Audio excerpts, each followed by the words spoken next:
direction where to go. So take the best of this test, don't ask why. It's not a lesson, but a lesson learned in time. It's something unpredictable, but in the end is right. I hope you had the time of your life.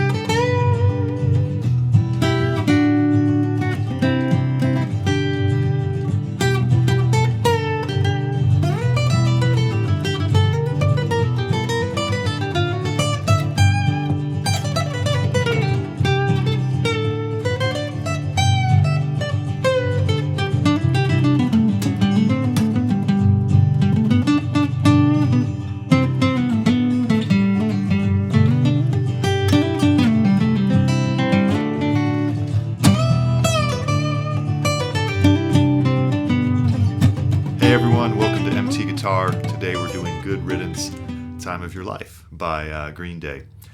One of those songs that I think is a staple for beginner intermediate level because it's only 4-chord song, but it really is a good lesson on how to pick individual strings while strumming, which I've had a few lessons on lately. It's a really good skill. I remember in high school, learning this song. And it was good for my technique. It's also just a lot of fun to play. This song was a huge hit of theirs, 97 release off of Nimrod. This has become sort of a staple for like high school graduations and proms. It sort of has that nostalgic, youthful feeling to it. The song is originally, I guess, about a girlfriend of Billy Joe's who moved to Ecuador. So not what you would expect upon first listening, but that's the backstory. If you take a quick look at the chords, you'll find very commonly used chords in many songs. So if we're in the key of G, right, here's a C add 9, which is a 4-chord, to a D, which is a 5-chord. Now something to note is that in the studio, a lot of times you don't hear the first string. And that's because it sort of gives a more balanced sound. Than sometimes the first string kind of is too bright.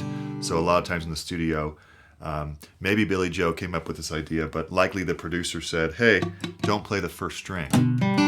So even when he's strumming, you don't hear the first string.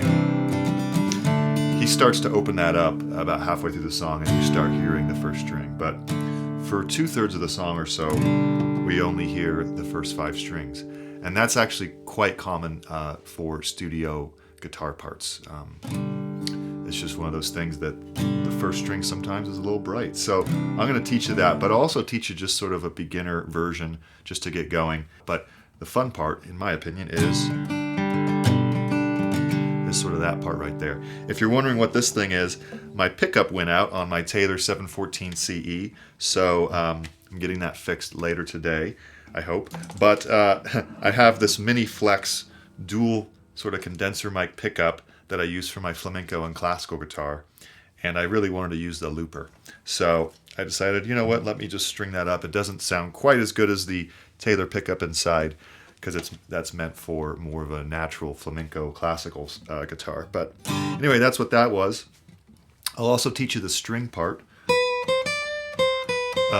So I'll teach you that violin part. Right, it's pretty cool. You could try to combine the chords, but it kind of gets in the way.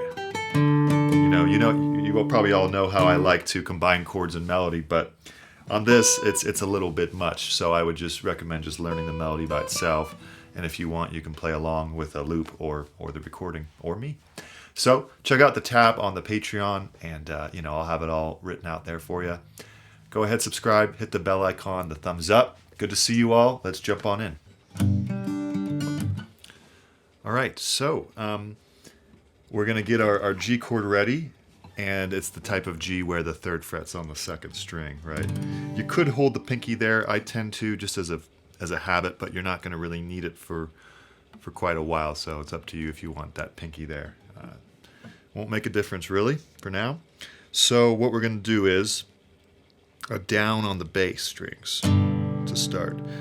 You know what? Let me back up. Let's start with a more beginner arrangement, and then we'll get to the exact notes. So you could play this entire song with a down, down, up, down, up strumming pattern. Okay, so let's cover that first. So you'd have G, down, down, up twice. Then you would go to a C add 9, and all you need to do is lift your two fingers, move them down a string, right? You'd have a C add 9. And then you would go to a D chord, down, down, up, down, up. Okay? Another turning point, a fork stuck in the road. And if you want to add a layer of accuracy, you would slightly mute the first string with your third finger. Another turning point, a fork stuck in the road. Notice how on D I'm not even going to that first string. So you could play the song like that, no problem. For the pre-chorus, E minor, D, C add 9 to G. Repeat, it's not a question, but a lesson learned in time. For the chorus, it's E minor to G back and forth, 3 times I think, or maybe 4. Something done. There's once. E minor, there's twice. Sorry, it's just twice, I guess. And then E minor to D to G. Then you would just run the intro again, twice, right? Okay? So you could do the song like that, no problem. But let's get to the fun part now that we've got the chords in a basic arrangement now. Let's get a little more exact. And I think this is well worth your time to try to nail.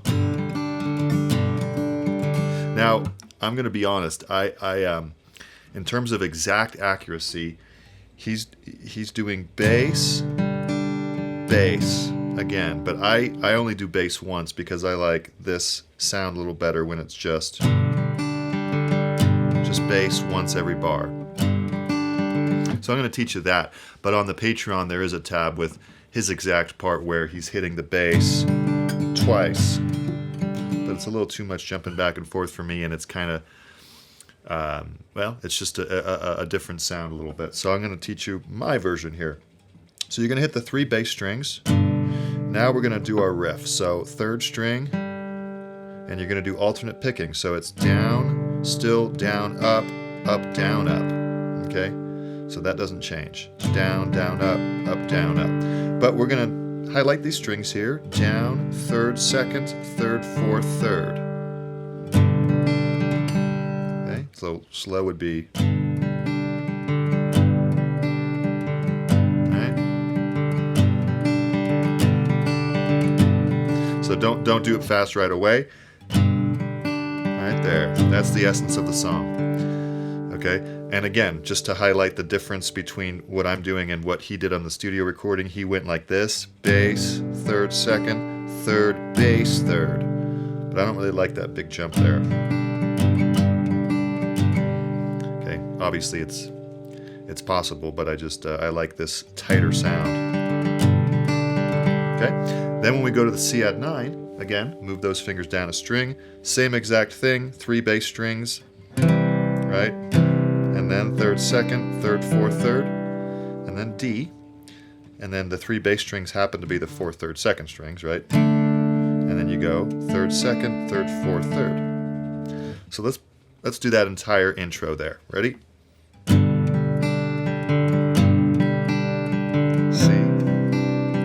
D, again. C, D. Let's do it a little faster.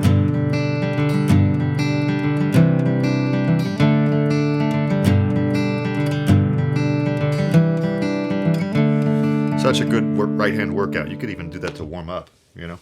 So now the pre-chorus here, we go to E minor. We're going to basically do the same right hand pattern. So bass strings, 3rd, 2nd, 3rd, 4th, 3rd. Nothing on the 2nd or 1st string, just open.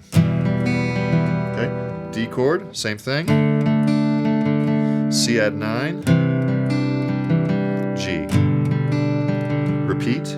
minor. Again, same right hand pattern, third, second, third, fourth, third after the bass. D, third, second, third, fourth, third. C add 9. G. Okay? Racing through. Once you get the right hand pattern, it really doesn't change, so we can kind of go quickly. Chorus now, E minor to G twice. E minor, G, back, repeat. Third time, D. Okay?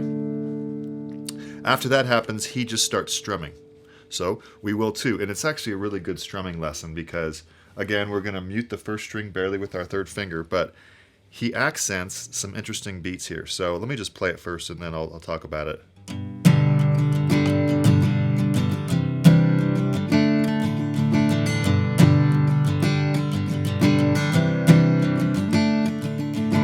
Okay, so let's look at the strumming pattern first and then we'll cover the accents. So it's basically down and then down up for quite a while, right? So it's down, down, up, down, up, down, up, down, up, down, up, down, up. A little slower would be down, down, up, down, up, down, up, down, up, down, up, down, up. And then that repeats for the C to D. Down, down, up, down, up, down. And then you anticipate the D, up, down, up, down, up, down, up. Excuse me. So down, down, up, down, up, down, up, down, up, down. C at 9, down, up, down, up, down, up, down. All right, for the accents, we're going to accent the second down, down, down, up, down, up, down, up, and the last up of that bar, and the and of 3 on the following bar. So it sounds like this.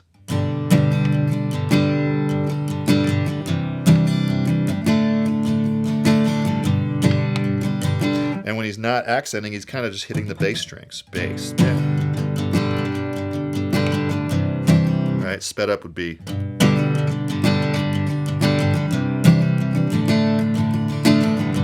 Really cool effect. I mean, strumming with dynamics and with accents and with separation of bass and treble, so important, right? When you strum for like 1,000 hours, eventually you just start doing this naturally, but it's nice to learn from songs how to do it as soon as you can as well, okay? So that would be happening for the interlude and the verse.